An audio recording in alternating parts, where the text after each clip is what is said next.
Karena di video sebelumnya masih banyak yang bingung kalau misalnya magang itu ada ujiannya di bulan ke-6 dan di tahun ketiga, akan gue jelasin lagi di video kali ini. Dan yang sering ditanyain adalah kalau misalnya gagal ujiannya gimana? Kalau misalnya lu gagal ujiannya, itu masih diberi kesempatan buat remedi 1 kali. Remedinya itu lu bayar sendiri, tapi kalau misalnya lu nggak remedi, ujiannya itu dibayarin sama perusahaan. Simpelnya begini teman-teman, lu bisa nambah, itu harus ada persetujuan dari kedua belah pihak antara perusahaan sama lu. Dan kalau misalnya lu pengen nambah dengan syarat, lu harus lolos ujian, dan perusahaan harus oke sama lu.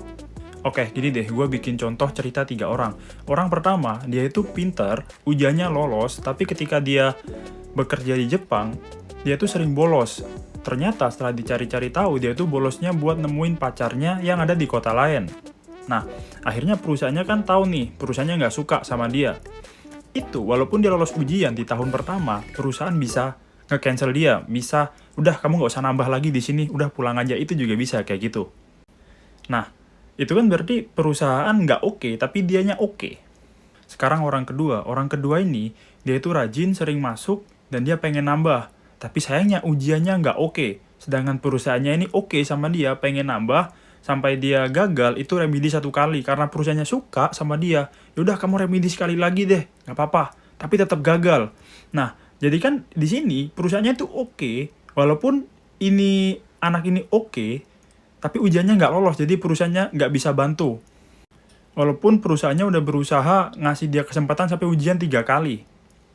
Sekarang cerita orang ketiga. Nah, orang ketiga ini ujian di tahun ketiganya dia itu lolos, tapi dia nggak pengen nambah, sedangkan perusahaannya ini kepengen dia nambah. Berarti kan perusahaannya oke, tapi orang ketiga ini nggak oke. Nah, itu bisa bilang, saya 3 tahun udah cukup di sini, saya mau pulang aja. Itu juga bisa kayak gitu.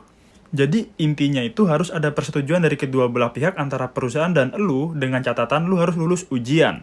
Udah, gitu aja. Kalau mana diobrolin, bisa ngobrol di kolom komentar. Jamite kurite arigato. Mata nih.